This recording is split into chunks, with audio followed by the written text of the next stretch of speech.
नमस्कार। स्वागत है आप सभी का समाचार 24 में।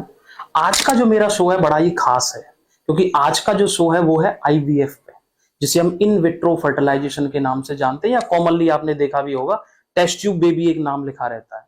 एक्चुअली व्यूअर्स के काफी सवाल होते हैं लेकिन जवाब नहीं मिल पाते। उन्हीं जवाबों की तलाश में मैं आज आया हूँ आईवीएफ एक्सपर्ट डॉक्टर अनु गोयल मैम के पास। मैम बहुत बहुत स्वागत है आपका हमारे शो में। एक्चुअली सवाल बहुत सारे होते हैं, लोग हिचकते हैं, नेट पे वो चीज मिल नहीं पाती, तो मैंने सोचा क्यों ना आपके पास जाके मैं डायरेक्टली जितने भी क्वेश्चन है उनके आंसर है। मैं बेसिक से स्टार्ट करता हूँ, आईवीएफ है क्या? आईवीएफ एक विधि है जो स्टार्ट हुई बेसिकली इनफर्टिलिटी यानी बांझपन। अगर किसी कपल को जो कि शादी का 1 साल हो गया, 2 साल हो गया है, 1 साल में हम मान के चलते हैं कि 1 साल में यदि 100 कपल्स ट्राई करते हैं तो 80% कपल्स को प्रेगनेंसी हो जानी चाहिए और 2 साल में लगभग 90% कपल्स को प्रेगनेंसी हो जानी चाहिए। तो उसके बाद जो प्रेगनेंसी जिनको नहीं होती है 2 साल के बाद, वो इनफर्टिलिटी की कैटेगरी में आते हैं कि यानी उनको किसी वजह से प्रेगनेंसी नहीं हो पा रही है, तो उसमें हमें फिर आगे इन्वेस्टिगेट कराने की जरूरत होती है। तो कई ऐसे कारण होते हैं कि जिसमें नॉर्मल विधि से आपको प्रेगनेंसी नहीं हो सकती है, जैसे कि आपकी ट्यूब्स बंद है या हस्बैंड का जो सीमेन की रिपोर्ट है वो बहुत खराब है या आपके अंडों की क्वालिटी बहुत खराब है। तो ऐसे केसेस में जो प्रेगनेंसी है वो सिर्फ आईवीएफ यानी टेस्ट ट्यूब बेबी विधि द्वारा होती है। अगर हम साइंस के रूप में समझे तो इसमें क्या होता है कि औरत का अंडा, जो कि मतलब जिससे जो औरत का अंडा हर महीने बनता है, उसको हम शरीर से बाहर निकालते हैं।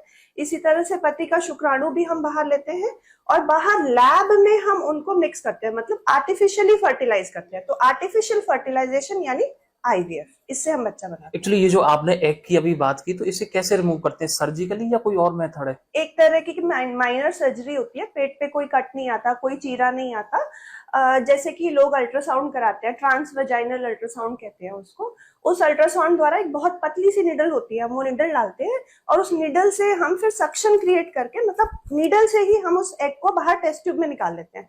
फिर उस टेस्ट ट्यूब में जो एग निकलता है फिर उसको हम माइक्रोस्कोप के नीचे चेक करते हैं कि कैसा एग निकला है। अच्छा, जैसे बड़ी सिटीज की मैं बात करूं, दिल्ली है, मुंबई है, वहां के लोग इन बातों के लिए हिचकते नहीं है बात करने में। हाँ बिल्कुल। लेकिन हम और आप एक ऐसी छोटी सिटी में जहाँ के लोग क्या प्रॉपरली आपसे बात कर पाते हैं ये सब? नहीं, देखिए बात तो कर पाते हैं लेकिन मतलब होता क्या है छोटी सिटीज में, जो मैंने देखा है मेरे एक्सपीरियंस में, लोग एक तो लेट आते हैं आईवीएफ के लिए कि जब एज निकल जाती है, मतलब जब हमें पता है कि रिजल्ट शायद उतना अच्छा नहीं आएगा, लोग लेट आते हैं आईवीएफ के लिए।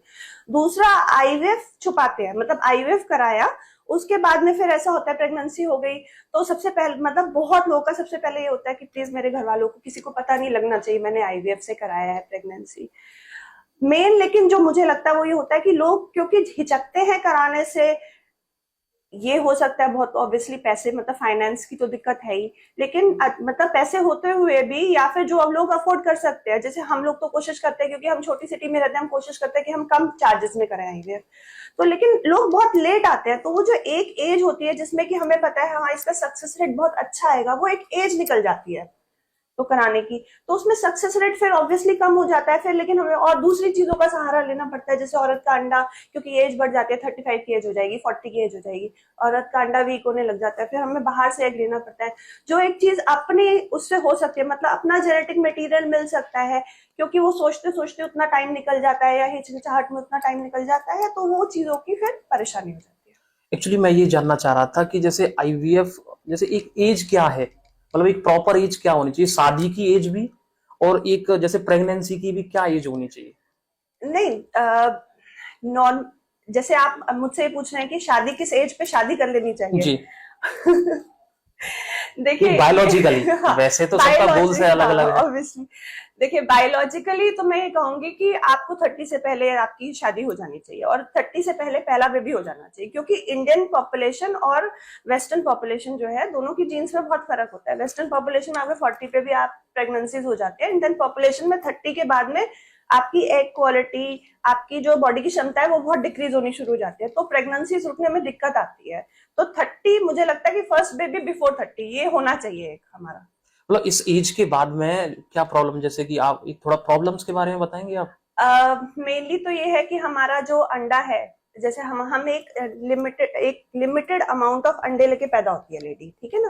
तो जैसे जैसे हमारी एज बढ़ती है वो डिक्रीज होने शुरू होते हैं, कई लोगों के बहुत जल्दी डिक्रीज होते हैं, 30 के बाद हर किसी के डिक्रीज होंगे। दूसरा, जो हमारी बॉडी में बीमारियां हैं वो बढ़ती है, मतलब 30 के बाद प्रेगनेंसीज होंगी तो आगे उसमें बीपी की समस्या, शुगर की समस्या, ये सब समस्याएं ज्यादा आएंगी मरीज को। और दूसरा फिर मुझे ऐसा लगता है कि मतलब अगर आप मतलब जैसे फैमिली सपोर्ट या ये सब भी देखिए, तो जब सब यंग है तो आप जल्दी बच्चे कर ले तो ज्यादा सही है, मतलब ऑब्वियसली बच्चों का भी सपोर्ट ज्यादा अच्छा है। एक्चुअली जैसे आपने बताया कि हमने एग लिया, स्पर्म हाँ लिया जी, और उसको लैब में ये किया, तो इसके सक्सेस चांसेस मतलब एक बार में ये पॉसिबल है या कई बार ये करना पड़ता है? नहीं, आईवीएफ 100% सक्सेस रेट नहीं होता आईवीएफ का। Generally world wide 40 to 50% success rate माना जाता है। मतलब अगर 100 लोग शुरू करते हैं आईवीएफ और एक बार में 100 लोग कराते हैं तो हमें मानेंगे कि 50 लोगों को, 40 से 50 लोग, मैक्सिमम टू मैक्सिमम 50 लोगों को प्रेगनेंसी हो जाएगी एक बार में। लेकिन ऐसा नहीं है कि बाकी जो 50 लोग हैं उनको प्रेगनेंसी नहीं होगी।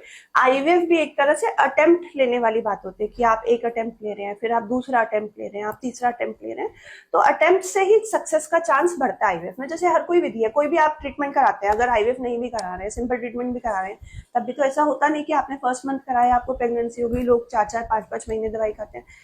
उसी तरह आईवीएफ में है कि मतलब आपको अटेम्प्ट्स लेने की जरूरत होती है बार बार आईवीएफ में।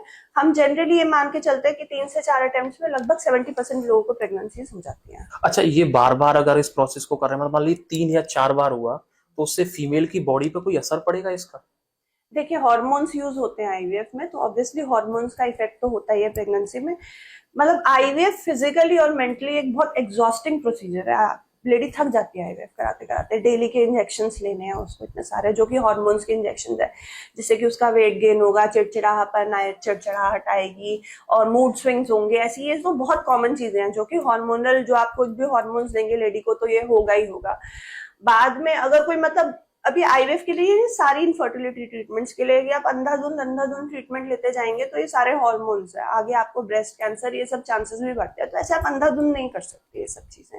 अच्छा, एक केस था सिद्धू मूसेवाला का, आपने सुना भी होगा। आईवीएफ में उनकी मदर ने इस एज में एक बच्चे को जन्म दिया। एक्चुअली मैं पढ़ रहा था इस एज में एग रिलीज होना पॉसिबल है, तो उन्होंने नहीं, एग कहाँ से लिया होगा? वो डोनर एग्स होते हैं बेसिकली, जो यंग लेडीज होते हैं उनके एग्स लिए जाते हैं, और स्पर्म जो है वो हस्बैंड का ही लिया जाता है, तो इसे डोनर आईवीएफ कहते हैं, यानी कि मतलब बाहर से हमने एग लिया है। अच्छा, आजकल मैं पढ़ रहा हूँ कि सेलिब्रिटीज जो है ना वो अपने स्पर्म और एग ये सब फ्यूज करा रहे हैं, तो फ्रीज ये करा क्या है। प्रोसेस है और ये क्यों जरूरी है ये? एग फ्रीजिंग आजकल बहुत ज्यादा एडवोकेटेड है, इसलिए क्योंकि जैसे वही लोग प्रेग्नेंट नहीं होना चाहते जल्दी, पहले अपना करियर एस्टेब्लिश कर रहे हैं या किसी भी वजह से, तो फ्री टाइम मतलब जो मतलब दिल्ली, मुंबई, बैंगलोर ऐसी जगह पे बहुत ज्यादा पॉपुलर है कि अपना अगर कोई करियर के लिए ओरिएंटेड है और उसे लग रहा है कि मैं बाद में प्रेगनेंसीज करूंगी, लेकिन मैं करूंगी अपने एग्स से, ऑब्वियसली जैसे मैंने सबसे पहली चीज ये बोली, 30 के बाद आपके एग्स कम हो जाएंगे, ठीक है। तो अगर आप 30 के बाद सोचेंगे तो आपको एग्स नहीं मिलेंगे, तो क्या करेंगे वो लेट अर्ली एज पे, जब मतलब जबकि उनको पता है कि बाद में लेकिन वो करेंगे प्रेगनेंसी अपने एग से, तो अर्ली एज में वो अपने आईवीएफ का ही एक प्रोसीजर होता है, half of the procedure of IVF, मतलब अपने एग्स बनवाए, अपने एग्स निकाले और अपने एग्स फ्रीज करवा दिए, ताकि जब वो सोचे कि आगे प्रेगनेंसी करनी है तो उनके वही हम एग्स निकाले और उनका जो पार्टनर है उस समय, जो उनके हस्बैंड है, उसके स्पर्म के साथ फ्यूज करके बेबी बनाए, इसे एग फ्रीजिंग कहते हैं। अच्छा, ये टेक्निक कौन सी होती है और कैसे उन्हें हम फ्रीज करते हैं? ये वही जैसे आईवीएफ जैसा ही प्रोसीजर है, लेकिन इसमें हम क्या करें कि स्टार्टिंग के जो एग इंजेक्शन है बस वही दे रहे हैं पेशेंट्स को। स्टार्टिंग में 10, 12, 15 दिन इंजेक्शन लगते हैं ताकि उसके खूब सारे एग्स बने। तो जितने की कैपेसिटी है, जैसे हम 20 की एज पे मानेंगे कि उसके 15, 16, 17 एग्स भी बन जाएंगे, 20 एग्स भी मिल जाएंगे, 25 की एज पे 10, 15 एग्स मिलेंगे। तो वो जितने हमें एग्स मिलते हैं वो हम फिर सारे एग्स, जैसे आईवीएफ में हम नीडल डाल के एग्स निकालते हैं वैसे निकाल लेते हैं, लैब में उसको चेक करते हैं। और एक क्रायो कैन होता है, एक मतलब एक तरीके का मान लीजिए कोल्ड फ्रीजिंग जैसी है, जैसे हम बाकी सारी चीजों को कोल्ड फ्रीजिंग करते हैं, सब्जी वगैरह को कोल्ड फ्रीजिंग करते हैं उसकी लाइफ बढ़ाने के लिए, इस तरह से ये आईवीएफ के लिए भी ये लिक्विड नाइट्रोजन होता है जो कि एक कोल्ड कंटेनर होता है। तो उस लिक्विड नाइट्रोजन में हम उस एग को फ्रीज कर देते हैं ताकि उसकी ग्रोथ रुक जाए उसी पॉइंट पे।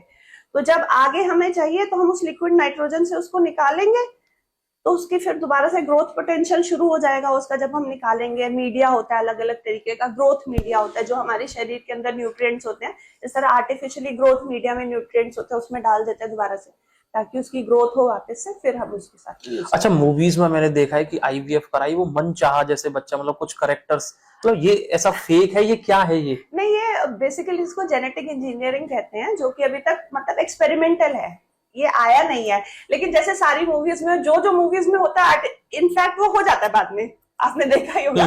तो ये भी एक है प्रोसीजर, ये मतलब आप एक मॉडल बेबी तैयार कर सकते हैं कि मुझे इस टाइप की जीन्स का बेबी चाहिए, कि मतलब बच्चे की जीन्स में से कुछ जीन्स निकाली, कुछ जीन्स इंसर्ट की, ऐसे करके। लेकिन ये सब अभी एक्सपेरिमेंटल थेरेपीज है, कुछ भी इसमें अभी आया नहीं है, ऐसा नहीं कह सकते कि ये कर सकते हम। और दूसरी चीज ये है कि ये थोड़ा सा एथिकली भी हम मान के चल सकते हैं कि इसमें बहुत सारी एथिकल कॉम्प्लिकेशंस भी हैं, कि जैसे अगर हर कोई एक जेनेटिकली हेल्दी बेबी, मतलब जेनेटिकली हेल्दी तो खैर होना ही चाहिए, मतलब डिजाइनर बेबी चाहेगा कि सुंदर दिखना चाहिए, ऐसा दिखना चाहिए, तो अगर हम एक एथिकल डिलेमा माने तो बाकी नॉर्मल जनता का क्या होगा, सभी लोग एक्चुअली नेचर के साथ भी तो छेड़छाड़ हो गई, ऊपर वाले को भी तो मानना है। क्योंकि अगर आप एक कुछ इंसर्ट कर रहे हैं तो आप कहीं ना कहीं तो कुछ ऐसी कॉम्प्लिकेशन शायद हो सकती है ना, जो हम एक्सपेक्ट नहीं कर रहे कि अभी है। मतलब आगे कैंसर्स वगैरह के जब ऐसी चीजें होती है तो कुछ हम मतलब अगर साइंटिफिक भाषा में बोले तो टीलोमियर्स के साथ हम छेड़छाड़ करते हैं, जिससे कि कैंसर्स वगैरह के चांसेस भी बढ़ते हैं आगे। अच्छा, जैसे एक आईवीएफ है और एक मैं पढ़ा था एक आईसीएसआई करके हाँ एक जी, हाँ जी, टेक्निक होती हाँ है, जी। वो एक्चुअली आप बताएं थोड़ा सा। आईवीएफ का मतलब क्या होता है, हमने एग लिया और उसके ऊपर हमने स्पर्म्स सारे डायरेक्टली ऐसे मतलब डाल दिया, आपने मान लीजिए सिरिंज द्वारा डाल दिए, एक एग पड़ा, उसके अराउंड 10,000 स्पर्म्स है। अब उस 10,000 स्पर्म्स में से एक स्पर्म जो उसमें सबसे ज्यादा शक्ति होगी, जो सबसे ज्यादा हेल्दी होगा, वो उस एग के अंदर नेचुरली चला जाएगा। तो ये नेचुरल सिलेक्शन से एग बन उस स्पर्म के अंदर चला गया और हमारा एम्ब्रियो यानी बच्चा तैयार हो गया। इस चीज को बोलते हैं आईवीएफ। इक्सी में क्या होता है, हमने एक एग लिया और वो जो 10,000 स्पर्म्स है उसमें से हमने एक स्पर्म लिया, एग को एक साइड पे हमने नीडल से लिया, स्पर्म को एक साइड पे हमने नीडल से लिया, और स्पर्म को हमने जबरदस्ती मतलब आर्टिफिशियली उस एग के अंदर डाल दिया खुद, ताकि हम बच्चा बना सके। तो एक तरफ नेचुरल सिलेक्शन हो रहा है जो कि आईवीएफ है, एक तरफ इक्सी है जिसमें कि हम आर्टिफिशियली फ्यूज करा ही रहे हैं। तो ये दो विधियां होती है जो हम लैब में यूज करते हैं, अलग अलग मशीन होती है दोनों की। एक इक्सी मशीन होती है जिसमें हम दोनों को अलग अलग ऐसे देख के, एक बहुत हाई पावर माइक्रोस्कोप होता है उसके नीचे ऐसे इंसर्ट कराते हैं। तो लेकिन दोनों के अलग अलग यूजेस है, अलग अलग जगह यूज होता है। जैसे अगर हस्बैंड का स्पर्म काउंट बहुत कम है, जिसमें कि हमें पता है हम आईवीएफ में हमारे पास इतने स्पर्म्स है ही नहीं कि हम डाल सकें, लेकिन हमें करना तो है ही प्रोसीजर, तो हम उसमें इक्सी यूज करते हैं। ये वाला प्रोसीजर जनरली काम है। जैसे ये लैब में आपने ये फर्टिलाइजेशन वगैरह कराया, तो कितने दिन बाद या कितने टाइम बाद फिर फीमेल की बॉडी में से ट्रांसफर करते हैं?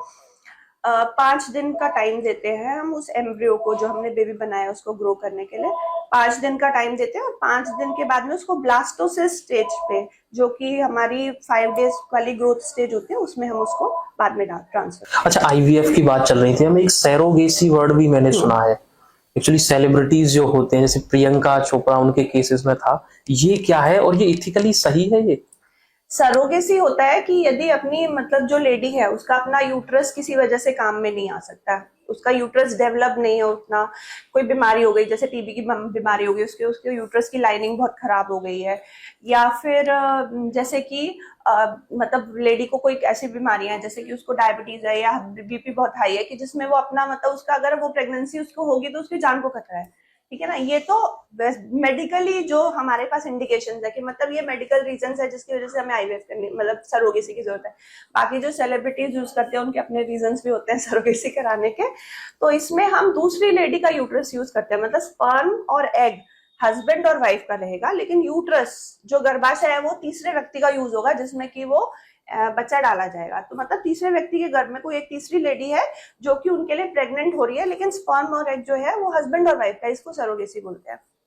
अब जैसे आपने बोला एथिकली, इसका एथिकल डिलेमा ही था, क्योंकि एथिकली करेक्ट नहीं था, इसमें बहुत ज्यादा कमर्शियलाइजेशन हो गया था कि लोग सरोगेसी करते थे, मतलब जस्ट पैसे मिल जाएंगे उनको सरोगेसी से, और इस तरह से कंपनीज एक्सप्लॉइट भी करने लगी थी। आप छोटे तबके से लोगों को उठा के लाते थे कि आप सरोगेट बन जाओ, कंपनीज खूब सारा पैसा ले लेती थी। पेशेंट्स मतलब जो सरोगेट बन रही थी उनको पैसा नहीं मिल पाता था ज्यादा, तो इसीलिए गवर्नमेंट ने एक्चुअली सरोगेसी लॉ चेंज कर दिया है।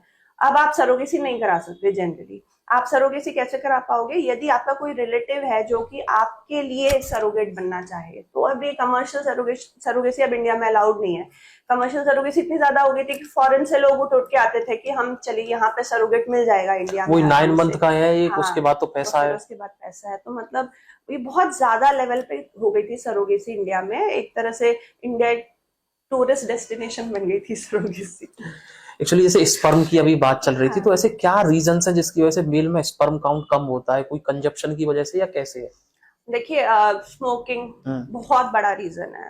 ठीक है, स्मोकिंग, ड्रिंकिंग, कोई चोट लग जाए कभी बचपन में जिसकी वजह से आजकल एनवायरमेंटल पोल्यूशन इतने ज्यादा हो गए, फिर जो लोग बहुत ज्यादा धूप में काम करते हैं या फिर टाइट कपड़े पहनते हैं, ठीक है, इन सब में जो है स्पर्म काउंट कम हो जाता है। लेकिन इन जनरल वर्ल्ड में आजकल स्पर्म काउंट कम हो रहा है, ये फैक्ट है। जैसे कि एग काउंट भी कम हो रहा है। ये पोल्यूशन, माइक्रोप्लास्टिक्स, हमारी जो पूरा सब जो खाने की चीजें हैं सब में माइक्रोप्लास्टिक्स यूज होते हैं। मतलब आप जो फूड आ रहा है आपका सब प्लास्टिक्स में स्टोर हो रहा है। और पेस्टिसाइड्स जो हम यूज कर रहे हैं, इस तरह से हमारे खाने में सब चीजों में माइक्रोप्लास्टिक्स है जो कि हमारे स्पर्म काउंट आजकल कम कर रहे हैं हमारा। अच्छा, फीमेल्स में क्या रीजन है? फीमेल्स में इनफर्टिलिटी जनरली जो अभी भी इंडिया में जो सबसे कॉमन रीजन है वो है ट्यूब्स का ब्लॉक होना। मतलब हमारे ट्यूब्स बंद हो जाते हैं किसी वजह से। इन्फेक्शन, टीबी इंडिया में मुख्य कारण है। इसके अलावा भी बाकी सारे जो इन्फेक्शंस होते हैं उससे हमारे ट्यूब्स बंद हो जाती हैं।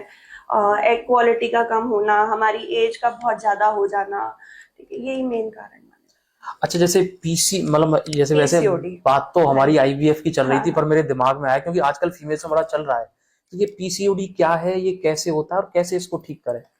पीसीओडी का मतलब ये है कि हमारे जो ओवरीज है, अंडाशय, उनका एक तरह से मान लीजिए, सिंपल भाषा में समझाओ तो उनका साइज बढ़ जाता है। ठीक है, तो हमारी बॉडी में अगर 10 एग्स हैं और हमारे ओवरीज का साइज इतना है, जब हमारे ओवरीज का साइज इतना हो जाएगा तो उसमें 100 एग्स हो जाएंगे। ठीक है, तो 100 एग्स एक दूसरे से कम्पीट कर रहे हैं, कोई भी एक एग दूसरे को बढ़ने नहीं दे रहा, तो हमारा एक बड़ा एग रिलीज नहीं हो रहा, जिसकी वजह से हमें पीरियड नहीं आ रहा है। इसी वजह से हमें प्रेगनेंसीज नहीं हो रही है। पीसीओडी जनरली थोड़ा सा जिनका वेट ज्यादा होता है उनमें पाया जाता है। तो उनको 2-2, 3-3 महीने तक लेडीज को, मतलब गर्ल्स में भी बहुत ज्यादा होता है। गर्ल्स को पीरियड नहीं आता है, लेडीज को पीरियड नहीं आता है। हेयर ग्रोथ बहुत ज्यादा होनी शुरू हो जाती है, चेहरे पे बाल वगैरह आए, मोटापा ज्यादा आने लग जाए, आगे डायबिटीज वगैरह समस्या हो जाए, तो ये सब पीसीओडी की ही समस्याएं हैं। ये भी एक बहुत बड़ा रीजन है। ये भी आप बिल्कुल ठीक बोल रहे हैं, बहुत बड़ा एक्चुअली रीजन। थायराइड का कोई कनेक्शन है इन सबसे? थायराइड का पीसीओडी से कनेक्शन ऐसा नहीं, ऐसा कुछ नहीं है। क्योंकि आजकल थायराइड के केसेस भी बढ़ रहे हैं, उसकी वजह से भी प्रेगनेंसी पे असर पड़ रहा है।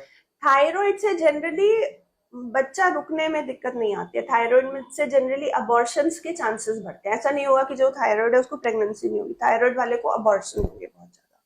जैसे अबॉर्शन की आपने बात की कि हाँ, जैसे कि उनकी नेचुरल प्रेगनेंसी हुई, फिर 2 महीने या 3 महीने या 4 महीने तक वो चली और उसके बाद में किसी वजह से वो अबॉर्शन, मिस्ड अबॉर्शन हो गया, बिल्कुल। तो उसको सर्जिकली रिमूव करते हैं? जैसे 4 महीने या 5 महीने का आप सपोज करें, तो कैसे उसे रिमूव करते हैं? मतलब जो अबॉर्शंस होते हैं, जितना ज्यादा टाइम बढ़ता जाता है उतना ज्यादा तो वो दवाइयों से नहीं हो पाता है। तो आपको उसमें सक्शन करना, मतलब डीएनसी करनी पड़ती है। डीएनसी मतलब एक तरीके का सर्जरी है, लेकिन उसमें भी कोई ऐसा वैसे वाली सर्जरी नहीं है, चीरे वाली। बेसिकली उसमें एक सक्शन मशीन होती है जिसको हम यूट्रस, औरत की गर्भाशय में डाल के सक्शन द्वारा जो भी अंदर बच्चा मतलब है उसको खींच के निकाल लेते हैं। अच्छा, बार बार अगर मान लीजिए एक बार हुआ, 2 बार हुआ, तो हो सकता है यूटेरस पे भी कोई असर पड़े और प्रेगनेंसी हो ही ना पाए, कभी ऐसा भी बिल्कुल है? बिल्कुल, ये तो होता ही है कि जितनी ज्यादा डीएनसीज होती हैं उतना हमारे यूट्रस में इंजरी होने के चांसेस बढ़ते हैं। वैसे मतलब आपके यूट्रस आगे प्रेगनेंसीज ना हो, आपकी ट्यूब्स ब्लॉक हो जाए, थोड़ा बहुत इन्फेक्शन इंट्रोड्यूस हो जाए, ज्यादा डीएनसीज में ये सब पॉसिबिलिटीज बहुत ज्यादा होती है। अच्छा, क्या ये सच है कि आईवीएफ की वजह से ट्विंस बेबी के चांसेस ज्यादा होते हैं? हाँ, आईवीएफ में ट्विंस हमेशा ज्यादा रहते हैं। नॉर्मली अगर हम जनरल पॉपुलेशन में 3% ट्विंस के चांसेस मानते हैं, तो आईवीएफ में 25% चांसेस है ट्विंस के। मतलब 100 लोग आईवीएफ करें तो 25 लोगों को ट्विंस होंगे ही होंगे उसमें से। हालांकि ट्विंस होना अच्छी बात नहीं होती है, क्योंकि ट्विंस प्रेगनेंसी आईवीएफ में बहुत रिस्की प्रेगनेंसीज होती है, अच्छा, बहुत ऐसा रिस्की। क्यों होता है ये? आईवीएफ में ट्विंस प्रेगनेंसीज एक तो कंटिन्यू होना बहुत दिक्कत होती है, 6 महीने 7 महीने 5 महीने पे अबॉर्शन हो जाए, इसके चांसेस बहुत ज्यादा बढ़ते हैं। ट्विंस की ग्रोथ प्रॉपर ना हो, एक ट्विंस बहुत अच्छा बढ़े, दूसरा ट्विन बिल्कुल ना बढ़े, ये चांसेस बहुत ज्यादा होते हैं। दूसरा मतलब ट्विंस की वजह से बच्चे में एबनॉर्मेलिटीज के चांसेस ज्यादा बढ़ते हैं। माँ को बीपी की समस्या हो जाए ट्विंस में बहुत ज्यादा मानते हैं, शुगर्स बढ़ जाए बहुत ज्यादा बढ़ते हैं। तो आईवीएफ में ट्विंस तो हम ऐसे मान के चलते हैं कि अगर ये 9 महीने तक खिंच जाए तो बहुत ही अच्छी बात है। आईवीएफ ट्विंस बहुत रिस्की होते हैं, इसीलिए बहुत सारी कंट्रीज में लॉज चेंज हो गए हैं। एक ही एम्ब्रियो मतलब एक ही बच्चा डालने का आपको लॉ अलाउड है, आप 2 बच्चे भी नहीं डाल सकते आईवीएफ में। जब आप ट्रांसफर कर रहे हो तो आप 2 एम्ब्रियोज नहीं डाल सकते, आप एक ही एम्ब्रियो डाल सकते हैं, क्योंकि ट्विंस नहीं चाहिए हमें। अच्छा, मेरा ये था कि जैसे ट्रांसजेंडर जो बच्चे होते हैं एक्चुअली वो उनका तो कोई कसूर नहीं है, तो ये बायोलॉजिकली क्या है, ये क्यों होते हैं ये? ट्रांसजेंडर मतलब देखिए ये ऑब्वियसली बच्चों का कसूर नहीं है, लेकिन एक तरह की जेनेटिक एबनॉर्मेलिटी है। मतलब जिस टाइम पर हमारा बेबी बना उस टाइम पे जो हमारे जेंडर डिसाइड होता है, हमारे बाहर के सेक्स ऑर्गन्स डिसाइड होते हैं, वो प्रॉपर हमारे उस टाइम पे डेवलप नहीं हो पाए, जिसकी वजह से वो ऐसा हुआ है। अच्छा, नेचुरल ट्विंस कैसे होते हैं? क्योंकि उस समय पे तो एक ही एग होगा और हाँ होगा, तो बिल्कुल। वो कैसे हो सकता है? नेचुरल ट्विंस ज्यादातर एक एग जब हमारे एक बच्चा बनता है तो किसी वजह से उस समय वो एक बच्चा बना, उसी समय वो बॉडी में 2 में डिवाइड हो गया, तो वो जो उसके सेल्स हैं वो 2 में डिवाइड हो गए, और उस समय सेल्स को प्लूरिपोटेंट कहते हैं। मतलब हर एक सेल में उतना ही डिवीजन की क्षमता है।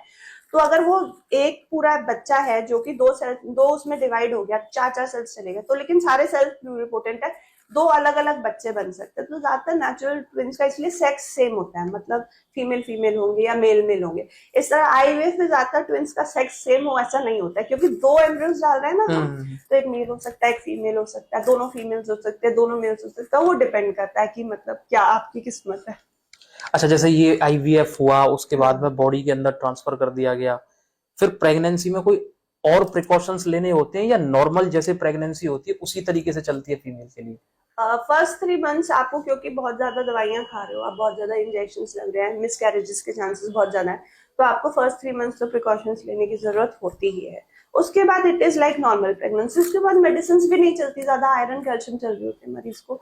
तो लेकिन क्योंकि आईवीएफ में कॉम्प्लिकेशंस के चांसेस बहुत ज्यादा होते हैं, आप 7 महीने 8 महीने पे आपको ब्लीडिंग शुरू हो जाएगी, आपका बीपी बढ़ना शुरू हो जाएगा, बच्चे के आसपास पानी कम हो जाएगा, तो आपको रेगुलर फॉलोअप की बहुत ज्यादा जरूरत होती है, ताकि आप मतलब जब जैसे ही कुछ कॉम्प्लिकेशन होने शुरू हो तुरंत पता लगे। लेकिन ऐसा ऐसा नहीं है कि आपको बेड रेस्ट करना है, ये सारी चीजें नहीं है, आप काम नहीं कर सकते, ये नहीं है। 3 मंथ्स के बाद आप उतना ही एक्टिव हो सकते हो जितना कि नॉर्मल। अच्छा, जैसे फीमेल्स की जो साइकिल होती है वो 30 डेज की होती है। मान लीजिए अभी न्यूली मैरिड कपल है, 6 महीने हुए हैं 7 महीने हुए हैं, वो प्रेगनेंसी नहीं हो रही तो फैमिली का प्रेशर बढ़ता है, बिल्कुल। तो उनके लिए आपकी क्या एक मैसेज है कि कौन से दिन, मतलब वो फर्टिलिटी पीरियड जो है वो कब होता है? अगर आपकी रेगुलर साइकिल्स हैं तो जनरली आपको 10th to 14th डे के बीच में आपका फर्टाइल डेज है, उस टाइम पे आप लोग रिलेशन रखेंगे पर तो प्रेगनेंसी रुकने का चांस बढ़ेगा। रेगुलर साइकिल का मतलब यही है, जैसे 28 30 डेज की साइकिल है तो आप 16th डे तक भी कर सकते हैं। लेकिन अगर इरेगुलर साइकिल है तो आपका कोई फर्टाइल डे डिसाइडेड नहीं है, फिर आपको एक बार अल्ट्रासाउंड मॉनिटरिंग करके अपना ये फर्टाइल डेज देखने पड़ते हैं कि मतलब आपका एग कब रिलीज हुआ, तो वो आपके फिर फर्टाइल डेज हो जाते हैं। लेकिन इन जनरल अगर आपकी 28 26 डेज की साइकिल है तो आप मान लीजिए कि आप 10वें से 14वें दिन के बीच में रिलेशन रखेंगे तो आपका प्रेगनेंसी रुकने का चांस है। अच्छा, 2 साल हो गई कपल्स को, बच्चे नहीं हो रहे, तो वो आपके पास आएंगे तो आप कौन से टेस्ट कराती हैं? कैसे पता चलता है कि प्रॉब्लम्स कहाँ है? पीरियड के शुरुआती 5 दिनों में जनरली लेडी के हॉर्मोन्स के टेस्ट होते हैं, जिसमें कि थायराइड, प्रोलैक्टिन, एक एएमएच करके टेस्ट होता है जिससे हमारी एग क्वालिटी मालूम पड़ती है। और बेसिकली अगर कोई भी प्रेगनेंसी के लिए ट्राई करो तो उसको अपना ब्लड ग्रुप, उसमें खून कितना है, हीमोग्लोबिन कितना है, शुगर्स तो नहीं बढ़े हुए, ये सब मालूम होना चाहिए। सारे बेसिक टेस्ट जो है पीरियड के 5 दिन के अंदर अंदर होते हैं स्टार्टिंग में।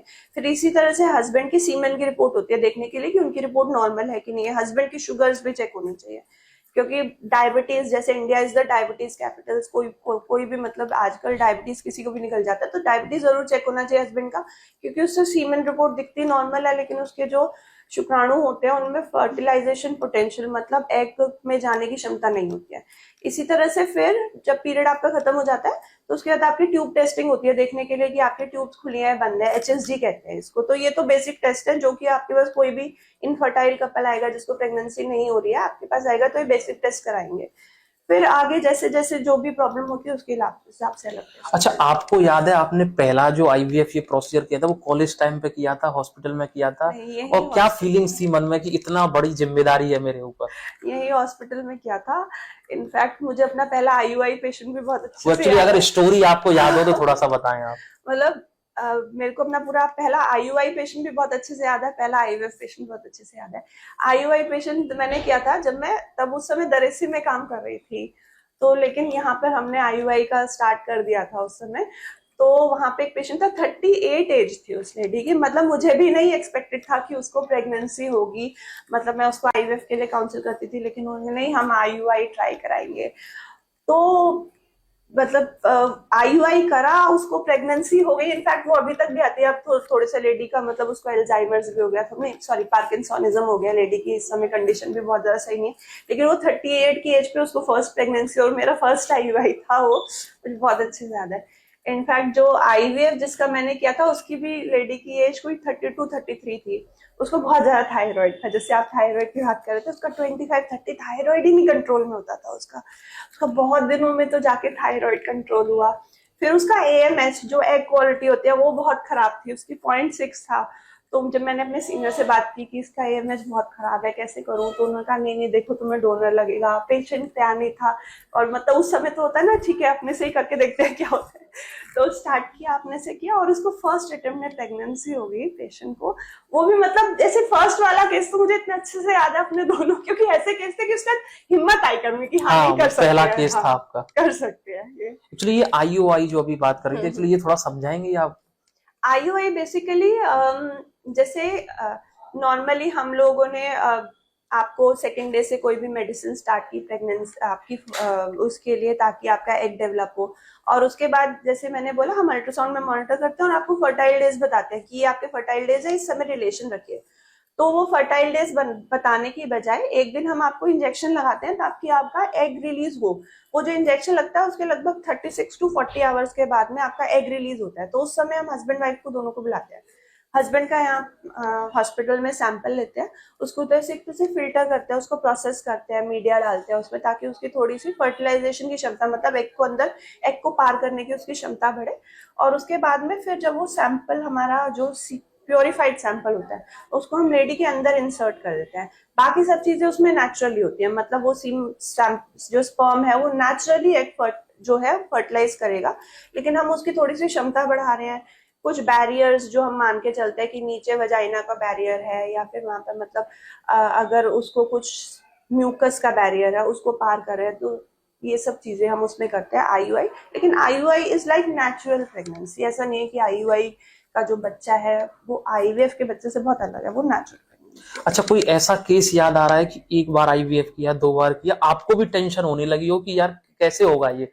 हाँ ऐसा तो बहुत केसेस है। एक्चुअली एक कोई किस्सा आप सुनाए थोड़ा सा। एक मेरी पेशेंट थी और 3 बार गंगाराम से आईवीएफ करा के आई थी, तीनों बार फेल हो गया। अब गंगाराम से आईवीएफ करा के आई हुई है तो मैं कैसे एक्सपेक्ट करूंगी, मतलब मैं भी उसको कि आपका कैसे होगी प्रेगनेंसी। उसने कहा नहीं मैडम आप करो, ठीक है।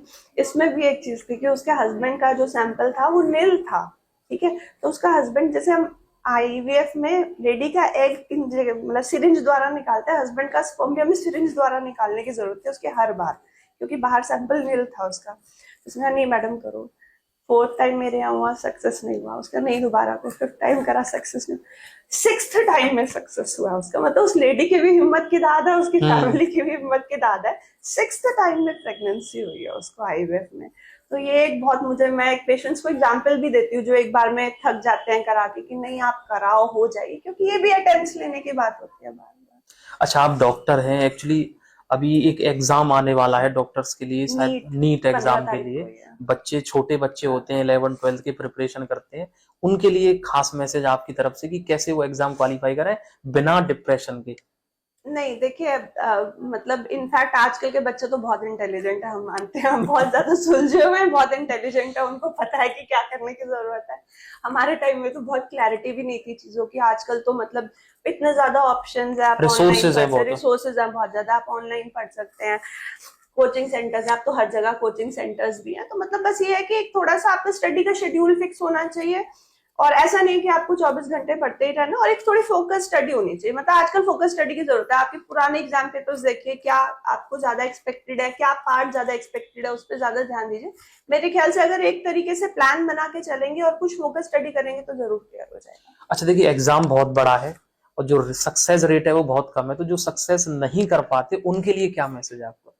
उनके लिए मैसेज है कि आजकल तो इतने ऑप्शंस हैं, मैं कहूंगी कि आप डॉक्टर अगर नहीं बनना चाहते हो तो बिल्कुल नहीं बनिए। आजकल तो इतने ज्यादा ऑप्शंस है, एआई मतलब इतना ज्यादा डेवलप हो रहा है। आज बाद में तो आधी से ज्यादा डॉक्टरी जो फील्ड्स हैं वो एआई की वजह से ऑब्सलीट हो जाएंगी मुझे लगता है। तो आप डॉक्टर नहीं बन रहे हैं तो आप उस एआई में, उस फील्ड में जाइए। आप रेडियो डायग्नोस्टिक आज बाद में ऑब्सलीट हो जाएगी, क्योंकि इतना एआई आ जाएगा कि रेडियो डायग्नोस्टिक के लिए डॉक्टर की जरूरत नहीं पड़ेगी।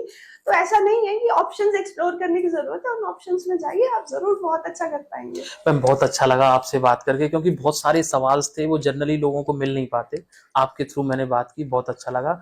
और इतने बिजी शेड्यूल में से आपने टाइम दिया उसके लिए भी आपको थैंक यू। आप लोग देखते रहिए समाचार 24, आगे फिर मिलेंगे एक और एपिसोड में एक स्पेशल गेस्ट के साथ।